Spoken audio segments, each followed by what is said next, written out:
दोस्तों, राधे राधे दोस्तों। वर्तमान समय में हम जिस युग में जी रहे हैं उसे कलयुग कहा गया है। चारों युगों में कलयुग को श्रापित युग कहा गया है।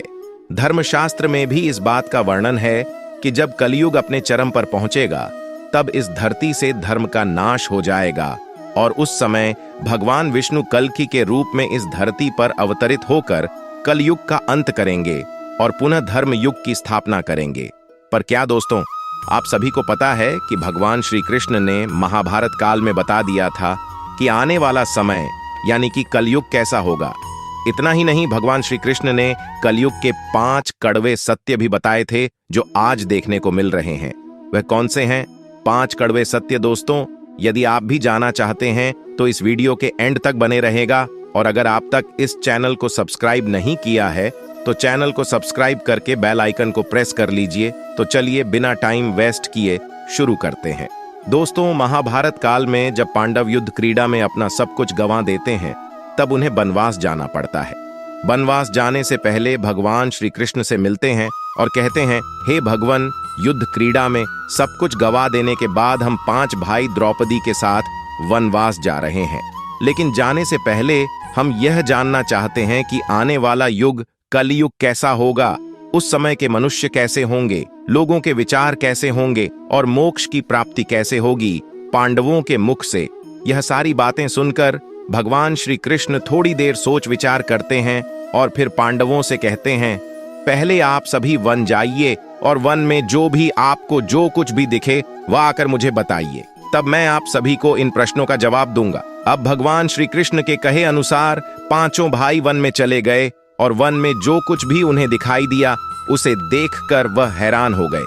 उन्हें अपनी आंखों पर विश्वास नहीं हो रहा था। कुछ समय बिताने के बाद वह सभी भगवान श्री कृष्ण के पास लौटते हैं, लेकिन इस बार पांडवों के मस्तक पर से शिग्न था और वे किसी उलझन में पड़े नजर आ रहे थे। जब भगवान श्री कृष्ण ने उनकी ऐसी दशा देखी तो उनसे रहा नहीं गया और भगवान श्री कृष्ण ने कहा, आप सभी के सोच विचार में मग्न हैं, हमें बताएं, अगर संभव होगा तो हम उसका समाधान अवश्य करेंगे।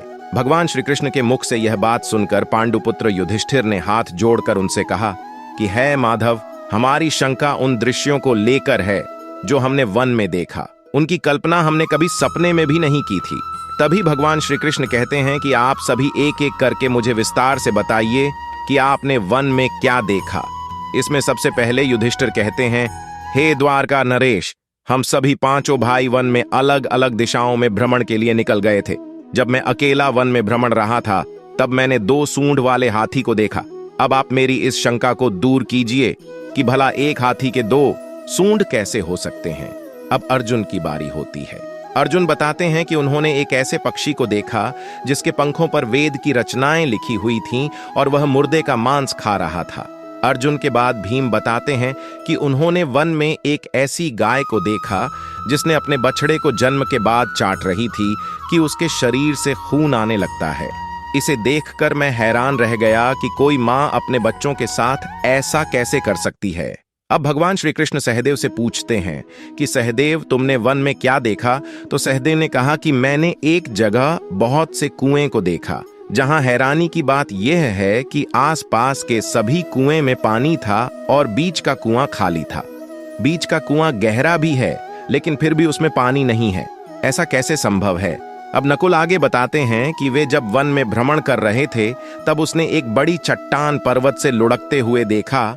वह चट्टान कितनी ही बड़े वृक्षों और सैलाब से टकराती है लेकिन उसे कोई रोक नहीं पाता और अंत में एक छोटे से वृक्ष के स्पर्श से वह चट्टान रुक जाती है।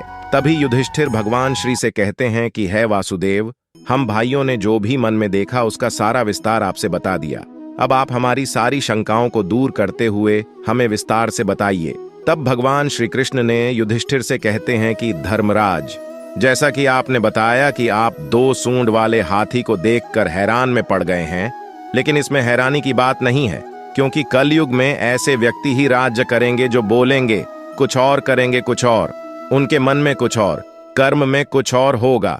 यह लोग शोषण करने का एक भी मौका हाथ से जाने नहीं देंगे। ये बस अपने ही हित की बात सोचेंगे। अब भगवान श्री कृष्ण अर्जुन से कहते हैं कि है पांडुपुत्र अर्जुन, तुमने वन में एक ऐसे पक्षी को देखा जिसके पंख पर वेद की रचनाएं लिखी हुई थीं और वह मुर्दे का मांस खा रहा था। लेकिन इसका मतलब यही है कि कल युग में ऐसे ही लोग होंगे जो कहने को तो विद्वान ज्ञानी पुरुष कहलाएंगे, किंतु इनका आचरण राक्षसी होगा। उनके मन में यही होगा कि जल्दी किसी की मृत्यु हो और उसकी संपत्ति के मालिक खुद बन जाएं। कल युग में मनुष्य के लिए सबसे ऊपर धन और संपत्ति होगा और कुछ गिने चुने शख्स ही वास्तविक संत होंगे। इसके अलावा कल युग में ज्यादातर इंसान अपनों को ही ठग कर आगे बढ़ने के विचार में होंगे। अर्जुन के बाद भगवान श्री कृष्ण भी हमसे कहते हैं कि हे भीम, जैसा कि आपने देखा कि एक गाय अपने बछड़े को इतना चाटती है कि उसके शरीर से खून आने लगता है, ठीक इसी तरह कलयुग का मनुष्य अपने बच्चों पर इतना प्यार लुटा आएगा कि उसका विकास रुक जाएगा। एक माता की ममता अपनी औलाद की मोह माया और संसार में इस तरह बांध कर रख देगी कि उसके बच्चे का जीवन नष्ट हो जाएगा।